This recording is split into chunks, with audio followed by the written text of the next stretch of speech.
Salut à tous, on se retrouve enfin pour la course de Courtrai. Donc c'est une course 1.12 Elite Espoir comme d'habitude en Flandre. On était plus de 120 coureurs et on va voir aussi quelques coureurs qu'on connaît déjà, dont Axel ici à droite qui va nous faire signe. On a déjà vu sur ma vidéo du Cookster. Une course avec un mauvais souvenir. Quelques maillots qu'on voit très souvent aussi sur les courses sur lesquelles je roule. Mais aussi un maillot qu'on a vraiment jamais vu. C'est ici en blanc et vert le champion des Flandres orientales, si je me trompe pas. Il y avait pas mal de champions ce jour-là. Il y avait Anthony Debuy, donc on peut voir ses équipiers ici à droite en orange, l'équipe Dovi. Donc Anthony Debuy qui est champion des Flandres occidentales.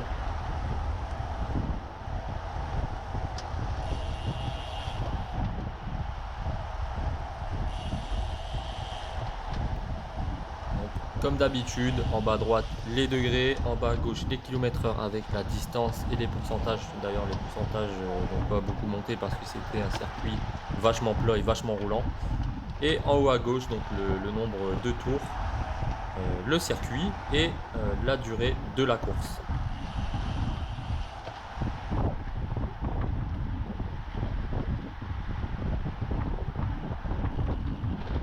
Là voilà, à ce moment-là, il y avait peut-être 5 ou 6 coureurs qui ont essayé de partir comme chaque début de course. Mais la course va se faire très tard parce que c'est que au bout d'une trentaine, enfin entre 20 et 40 km que la course va se faire et que l'échappée décisif va se faire. Et donc on va plus les revoir. Donc là je vais vous mettre les 2,3 premiers kilomètres pour savoir à quoi ressemble le début du circuit. Là la route était vraiment dégueulasse, ce qui est rare en Flandre. D'habitude c'est pas des routes ultra roulantes en Flandre, c'est des dalles en béton. Mais bon, c'est toujours mieux qu'en Wallonie. Du coup là pour le coup il fallait bien rouler au milieu de la route. Donc là on va entamer le petit chemin très étroit. Ici entre deux champs. Donc toujours vent d'eau. Là où il fallait vraiment être bien placé.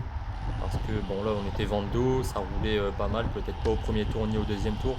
Mais voilà, il y avait peut-être 4 vélos l'un à côté de l'autre qui pouvaient se mettre.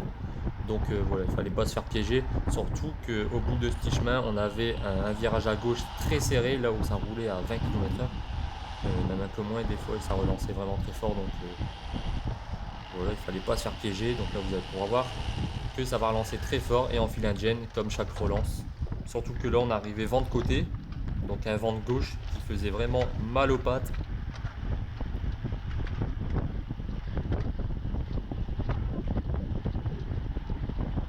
On va passer au 8e kilomètre, un petit peu plus loin dans le même chemin, on est toujours vent de gauche. Là on va prendre le virage à gauche. Avec une saloperie de bordure qui dépassait. D'ailleurs il y a eu pas mal de crevaisons, dont Axel qui a crevé au dernier tour ce jour-là. Donc là on est vent de face, on est full plat. Et après ce rond-point ça va rouler vraiment très fort. Vous allez voir que les kilomètres/heure vont augmenter un peu à la fois. Bon, on va pas rouler non plus à 70-80 km/h, mais quand même à 60, ce qui est quand même énorme. Vent de face et sur le plat. Et en plus en finagène, moi qui fait 60 kg tout mouillé, c'est vraiment pas évident sur des courses comme ça. Mais bon, il n'y a que sur des courses en Flandre très roulantes qu'on s'améliore. C'est pour ça que j'ai décidé de faire la majorité des courses en Flandre. Même les kilomètres, c'est beaucoup plus élevé. On peut voir ici derrière Auxence. Un très bon coureur aussi qu'on voit souvent sur les courses EDH, ECW et quelquefois en Flandre comme aujourd'hui. Un des frères jumeaux qu'on voit très souvent en EDH. Et qu'on fait souvent les podiums ensemble aussi. En EDH bien sûr, parce qu'en Flandre c'est pas la même chanson. Donc là on va passer au 25e kilomètre, donc au bout de cette ligne droite, un virage très serré, une épingle, là où je vais relancer en fait, et je vais rester dans la roue tout simplement d'un coureur qui est devant moi. Et en fait, sans le vouloir, ben, ça va créer un écart. Donc c'est le coureur derrière qui a pas suivi ma roue, donc qui n'a pas réussi. Et d'ailleurs, je le remercie parce que oui, grâce à lui, ça a créé une petite échappée, pas très longue, mais ça a créé quand même l'échappée. Donc là voilà, virage à gauche, grosse relance aussi. On peut voir que le peloton, ben, il est distancé et qui va se faire distancer un petit peu à la fois. Donc là, j'étais plutôt content. Je pars avec 4-5 mecs seulement, grâce à une relance très forte d'un coureur. Et je pense que c'était lui d'ailleurs qui a relancé très très fort. Un très bon coureur aussi qui est très puissant. Donc ça, c'est un élite. En sachant qu'il y a des élites ici en Flandre, c'est des anciens pros, donc des très forts coureurs qui savent vraiment rouler en puissance. Il n'y a qu'avec eux qu'on apprend. Surtout que moi j'ai arrêté 6 ans le vélo, donc 6 ans sans sport. Et bon, je suis très content de ce que je fais des améliorations que j'ai faites. Donc là voilà, on peut voir que c'est vraiment un virage en zigzag. Il fallait bien le gérer. Il y avait pas mal de monde en plus. Donc là voilà, très grosse relance encore une fois, ça roulait très très fort à plus de 55 km/h, ici on peut voir 57. Donc à ce moment là en fait on est le groupe de contre, donc il y a le peloton juste derrière, nous on est le groupe de contre et juste devant en fait il y a une échappée avec Anthony Debuis, là où ils seront quand même une dizaine de coureurs, donc c'était les 10 plus forts de la course je pense. Et là en fait notre groupe de contre, ben, on va tout simplement essayer de rattraper ce groupe avec le groupe qui était en échappée.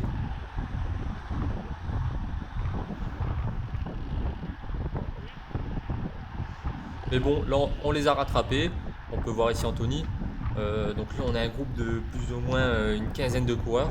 Et à ce moment-là, bah, je pense qu'ils nous ont vu arriver et ça s'est plus du tout entendu. Donc en fait, moi qui étais content de rejoindre ce groupe avec les plus forts coureurs, je me suis dit bon là c'est bon, la bonne échappée c'est faite, je vais finir dans les 20 premiers, j'étais super content. Mais en fait là on peut voir Anthony qui parle tranquillement avec sûrement un pote à lui. Et ouais en fait ça roulait vraiment plus à 40 km/h comme ça en dos, bah, c'est rien du tout quoi. Donc on voit le peloton arriver. Bon, malgré tout ça, il y a quand même 4 ou 5 coureurs qui vont quand même rouler devant. Et bon, on va augmenter la vitesse. Mais bon, on a tout simplement envie de rester dans les roues parce qu'on voit le peloton nous pourchasser et arriver à toute blinde sur nous en fait. Mais bon, du coup, voilà, bon, moi je prends quand même les roues, on sait jamais si le peloton arrête de rouler d'un seul coup, ce qui arrive très souvent et c'est comme ça que les échappées se forment. Bon, je me suis dit, bon, je vais pas m'écarter, je vais pas l'attendre le peloton, on sait jamais. Mais bon, malheureusement, ça s'est pas passé comme ça et on s'est fait rattraper ici au début du petit chemin. On va avancer un petit peu au 30e kilomètre. Là, nous sommes dans la longue ligne droite et j'essaye de retenter ma chance. Donc j'attaque seul. On peut voir un coureur ici en bleu et jaune qui va essayer de me suivre. Donc on peut voir qu'on part très lentement du peloton parce que ça roulait vraiment très fort. Donc on peut voir 58 km/h. Là je suis seul face au vent. Comme j'ai dit, moi je suis un poids plume. Donc pas évident sur des circuits aussi roulants. Mais bon là voilà, on va rejoindre les autres coureurs qui roulent plus, qui attendent le peloton. Je vais les dépasser, je vais continuer mon effort.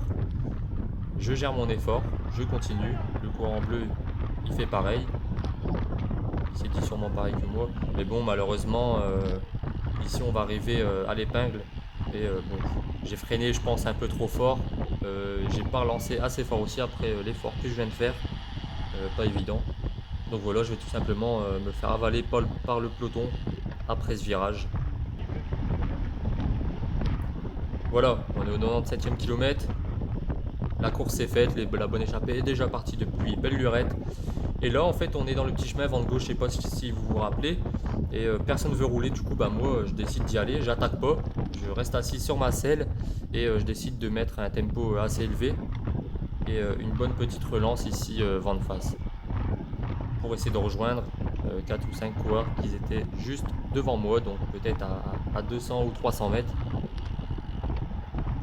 On peut voir un bon petit groupe de coureurs qui vont arriver, donc je pense qu'ils étaient 6 à me rejoindre.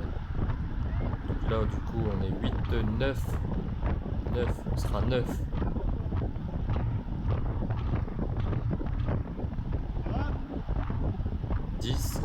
Donc là voilà, on a un gros groupe. L'échappée va quand même se former un petit peu. Mais bon, là encore une fois, vent de face, il y en a qui roulent, il y en a qui roulent pas. On va quand même essayer. On peut voir que là, le peloton va arrêter de rouler d'un seul coup. Mais bon, un peu plus loin, on va encore se faire attraper. C'était vraiment une course attaquer, se faire reprendre, attaquer, se faire reprendre. Mais je me suis fait plaisir ce jour-là. C'est le principal. Prendre du plaisir à rouler, c'est ce qu'il y a le mieux. Donc là voilà, on passe les relais, on est parti.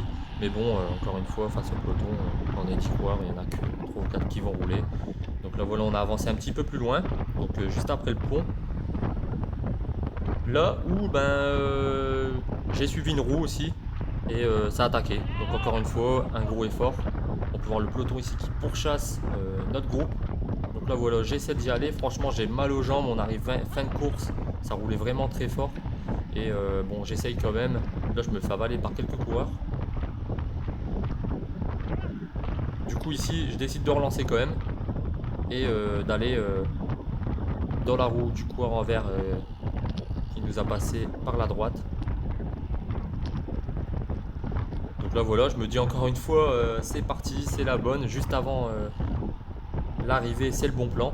Mais en fait, pas du tout. Bah, on va se refaire avaler en fait juste avant le virage où on ralentissait vraiment fort. Donc là, voilà, j'ai décidé de plus rouler. On va avancer un petit peu plus loin, donc au virage en épingle. Là, on va arriver pour l'arrivée tout simplement. Donc on peut voir que tout le monde est nerveux, ça arrive à fond par la droite, par la gauche, dans tous les sens. Je suis dans une bonne roue, il y a peut-être 4 ou 5 coureurs devant moi. Donc je suis super bien placé, je reste dans les roues, j'en double même un dans le virage en prime. Là voilà, hop. Je vais même couper un coureur à la fin je pense. Parce qu'il y en a qui veulent tellement passer et se précipiter. C'est vraiment fou les arrivées comme ça. Donc là voilà, à ce moment-là, on est tous infilés à Jen. Ceux qui sont derrière là-bas, c'est fini. On peut voir que le peloton il a complètement explosé derrière. Et on n'est même plus beaucoup en fait. Donc le peloton il est carrément en bout. Donc là, je suis super bien placé. Ici, dernier virage à gauche. Donc quand je vous ai dit, je vais couper un coureur, c'est ici le coureur en orange. Je vais passer devant lui, je vais pas le laisser passer. Et voilà, donc là, je vais lancer mon sprint. Il y en a qui sprintent pas. Mais bon, c'est toujours intéressant de sprinter et de se frotter à des gaillards qui font le double de son poids. Donc voilà, course finie, 106 km. Une course vraiment nerveuse et très roulante. On va faire un petit résumé. Donc c'était à Courtrai, comme vous le savez, donc Courtrai-Eul, 106 km. On l'a parcouru en 2h21 seulement. On n'avait que 262 dénivelés, donc ce qui n'est pas énorme. Une vitesse moyenne de 45, ce qui est énorme quand même. Et une vitesse max de 59,4. Et ce jour-là, je finis 51e au total et 25e espoir. Donc très content de ma course. Donc voilà, j'espère que ça vous aura plu. Et je vous dis à très bientôt pour la prochaine vidéo que j'attends et que j'espère vous attendez avec impatience. À bientôt!